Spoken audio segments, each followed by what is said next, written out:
c'est la 21e séance que vous faites à la maison. Aujourd'hui c'est haltéro, on va faire tout ce qui est shoulder to overhead, donc tout ce qui est développé au-dessus de la tête avec une charge, donc que ce soit avec le PVC, avec une barre ou avec halter kettlebell si vous avez. Échauffement, donc vous le faites premier tour au balai ou enfin au PVC, au balai ou alors barre à vide si vous voulez, ça dépend de votre niveau. Faites un peu de mobilité avant quand même pour bien chauffer toutes les articulations, donc principalement haut du corps. Vous pouvez éventuellement faire un petit peu des squats pour chauffer genoux et hanches comme on en aura besoin sur les push. Échauffement, donc vous allez partir sur 4 tours de behind the neck. Behind the neck, c'est-à-dire la barre derrière la nuque, strict press. Donc vous allez développer votre barre au-dessus de la tête en strict press, donc en utilisant que la force des bras. Donc vous écartez ici les mains à peu près largeur d'épaule. Vous restez bien gainé en abdos, ça sert à rien de se pencher en arrière, de se pencher en avant pour plus de facilité. Au contraire, je gagne en abdos, je suis un petit peu en position hollow et je viens développer la barre. J'essaie de garder la tête bien droite, donc je viens pas ici, ok. Je garde la tête bien droite et je développe. J'en fais 2 comme ça et ensuite je repasse la barre devant et je pars sur 2 strict press. Donc là je mets les coudes légèrement devant. Pareil, je gaine en abdos, je recule ma tête, je monte la barre et je l'emmène bien au-dessus de la tête. 2 répétitions comme ça. Je la repasse derrière et là je passe en push press. Donc je pousse dans mes jambes et je développe la barre au-dessus de ma tête. Je pousse, bam, je la développe au-dessus de la tête en restant bien gainé en abdos toujours. Je pousse, je développe. 2 comme ça. Je la repasse devant, je fais la même chose. Je pousse, je développe. Je pousse, je développe. Je la repasse derrière. Et je passe maintenant en jerk. Donc c'est une chute. Il va falloir pousser et réfléchir les jambes pour passer sous la barre et arriver du coup bras tendus. Donc je pousse dans mes jambes, dans mes barres. Et j'arrive bras tendus, jambes fléchies. Je me remets debout. Je la repasse dans mon dos. Je pousse, je chute. J'arrive bras tendus, je me remets debout. La même chose, la barre devant. Donc je pousse, je chute. Je me remets debout. Je pousse, je chute, je me remets debout. Donc là, vous avez vu, j'ai fait le premier tour au PVC. Vous pouvez, donc il y a 4 séries, vous prenez 1 minute de récup si vous voulez.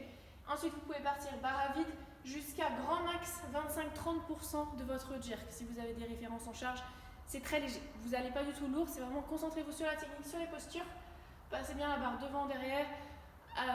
Entraînez-vous à bien amortir votre barre, que ce soit derrière, que ce soit devant, donc à bien lever les coudes. Voilà. Si vous n'avez pas de barre, donc premier tour vous le faites quand même au balai, vous pouvez le faire avec halter. Donc c'est pas tout à fait pareil. Vous allez le faire donc avec 1 ou 2, peu importe. Donc dans un premier temps des strict press avec les 2 bras, des push press et des push jerk. Vous allez essayer de chuter, bras droit, bras gauche, ou les 2 en même temps. Et dans ce cas-là, vous faites à chaque fois 2 répétitions, ça suffira. Et c'est pareil, si vous pouvez augmenter en charge, c'est parfait. Partie force technique. Là, un peu des 2, force et technique renfo.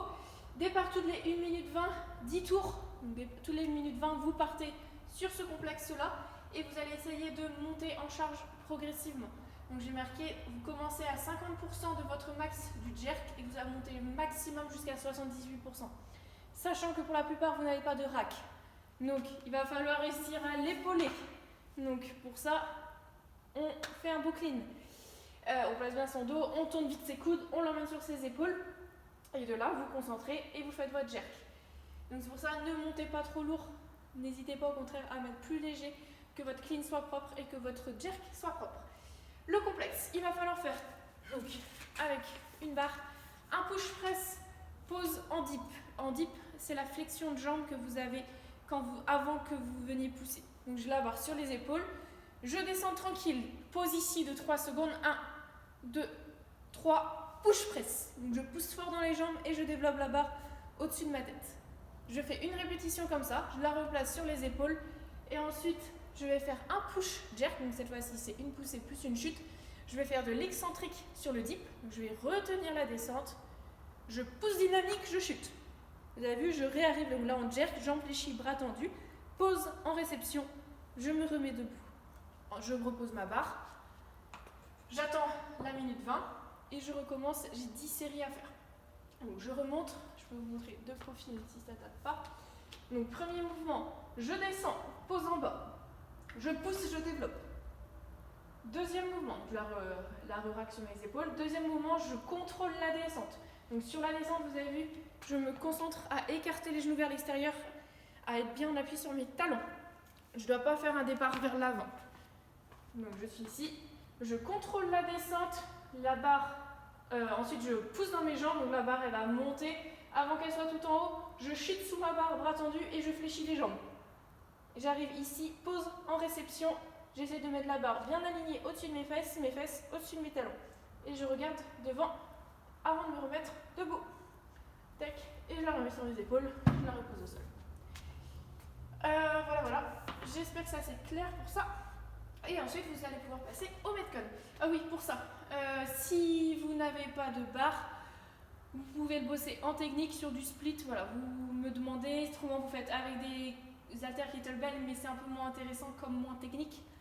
Donc bossez-le plutôt avec un balai. Éventuellement, vous mettez des charges de chaque côté. Vous mettez des sacs à dos que vous lestez, la même charge des deux côtés. Voilà, ça crée de l'instabilité aussi, comme on a fait aussi sur les overhead squats. Vous prenez un sac cabas par exemple et vous mettez des packs de lait dedans, par exemple. Ou des packs de riz, par exemple. Le Metcon, il va falloir faire tout ça le plus rapidement possible. Donc 30, 30, 30, 20, 20, 20, 10, 10, 10 en répétition. Donc c'est un fort time.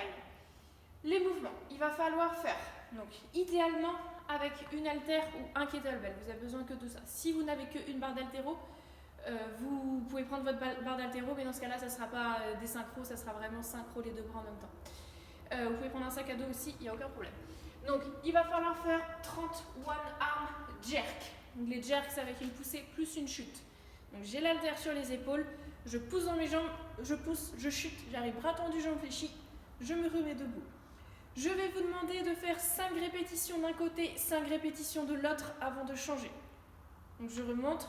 Je pousse, je chute, je me remets debout. Si je fais ça, sur ce mouvement-là, c'est no rep. J'ai pas le droit de faire du strict. Si je fais ça, ça c'est no rep. Ça c'est du push press aussi. Je veux obligatoirement que vous fassiez du jerk. Je pousse, je chute. Je change de côté, au bout de 5 répétitions, je pousse, je chute. Je dois voir qu'il y a une chute. Donc, je pousse, je chute. Vous pouvez aller lentement si vraiment vous n'êtes pas à l'aise sur le mouvement, ça permet aussi de le bosser. 30 répétitions, comme ça. Ensuite, vous allez me faire 30 one arm overhead squat. Donc, là, pareil, si vous n'êtes pas à l'aise sur les charges, vous le faites sans charge. On va voir ça.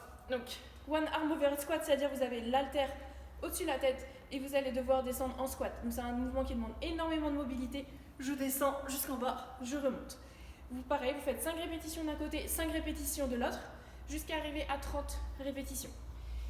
Si vous avez du mal, soit vous le faites donc avec une charge plus légère, vous avez 2 charges différentes, une pour les push press, pour les presses et une autre pour les overhead squats. Sinon, vous pouvez le faire aussi avec un balai, donc les 2 mains en même temps, et le travail en technique. Donc là, c'est en synchro, 30 répétitions comme ça. Si vraiment vous avez du mal autrement, vous pouvez le faire face à un mur, bras au-dessus de la tête, comme on a fait toute la semaine dernière, c'était du snatch, ou la semaine d'avant, overhead squat, pardon. Je descends, je remonte bras au-dessus de la tête. Ou alors, vous pouvez essayer aussi comme ça. Juste, vous voyez, j'ai pas de charge, je sens que ça travaille bien aussi. J'ai un bras devant, un bras au-dessus de ma tête. Toutes les 5 répétitions, j'inverse. Voilà pour ça. Et ensuite, vous allez faire 30 mètres handstand walk pour ceux qui savent marcher sur les mains, qui ont de l'espace, qui ont une terrasse, voilà, peu importe. Ceux qui ne savent pas marcher sur les mains, soit vous faites 30 mètres bear walk. Donc, je veux obligatoirement que vous ayez les genoux le plus proche possible du sol et vous avancez à 4 pattes. En restant donc en gainage, les genoux proches du sol. Si ça vous gave de faire le bear walk, je peux vous proposer de faire des montées de plate, c'est-à-dire vous montez à l'équilibre en fait contre un mur, vous posez une plate au sol et l'objectif ça va être que vous montiez, vous descendiez de votre plate. Je vous montre à la fin de l'explication tout ça à quoi ça ressemble le mouvement. Voilà. Une fois que vous avez fait vos 30 mètres, donc peu importe le mouvement, vous allez faire 20 one arm push press. Donc vous reprenez votre haltère et cette fois-ci vous faites des push press. La charge sur les épaules, je pousse, je développe. Donc le mouvement est un peu plus compliqué car je vais devoir utiliser plus la poussée de mon bras. Je pousse, je développe, 5 répétitions d'un côté, 5 répétitions de l'autre. Voilà. Donc là, pas droit de faire du strict et pas droit de faire du jerk. C'est la même chose, on fait obligatoirement du push press. 20 one arm overhead squat, donc comme tout à l'heure. 20 mètres handstand walk, bear walk. Voilà. Et ensuite, vous passez ici sur 10 one arm strict press. Donc, je cherche sur l'épaule, cette fois-ci, je n'ai plus le droit d'utiliser du tout mes jambes. Je viens juste faire un développé strict. Je sais que les 10 répétitions vont être dures. Vous avez le droit de changer de bras à chaque répétition. Essayez de rester bien gainé. Au contraire, même mieux, si vous voulez ne pas tricher sur les strict press, vous asseyez. Asseyez-vous comme ça, vous n'avez pas le choix. Vous êtes obligé de rester gainé parce que si vous penchez en avant en arrière, vous tombez. Parce que là, vous avez vu, je pourrais compenser en faisant comme ça. Sauf que c'est pas beau et c'est pas bien. Donc les strict press, ça va être le mouvement le plus dur parce que vous allez devoir utiliser la force de vos bras qui sont déjà congestionnés. Ensuite, 10 one arm overhead squat et vous finissez par 10 mètres handstand walk. Je ne vous mets pas de cap time sur ce WOD là parce que chacun a des charges différentes, a du matériel différent. Donc n'hésitez pas à utiliser sac à dos au lieu de prendre une haltère, ça revient au même. Et handstand walk, je vais vous montrer l'adaptation. Voilà. Je fais un petit peu de place. Tac. Hop. Je tourne ça. Et je prends une plate. Bon, je prends pas une grosse parce que réchauffer. Alors, vous avez une plate ici. L'objectif, c'est de monter à l'équilibre contre le mur, soit vous montez en wall fly, soit moi je vais monter comme ça. Hop. Donc vous êtes ici et l'objectif, ça va être de venir monter sur un poids. Je monte, je descends en contrôlant. Vous essayez de changer de main à chaque fois, enfin oui, tous les 3 reps. Vous montez, vous descendez. Donc ça, c'est si vous avez un poids et que vous savez déjà faire à peu près l'équilibre, mais que vous ne savez pas encore bien marcher, vous n'avez pas l'espace. Donc vous me faites 30 répétitions, 20 répétitions, 10 répétitions, au lieu de faire des mètres. Voilà. J'espère que ça va. Ce soir, sur Zoom, je veux vous voir nombreux sur Zoom pour qu'on fasse le WOD ensemble. Et c'est à 18h, et je vous remets les codes dans la description.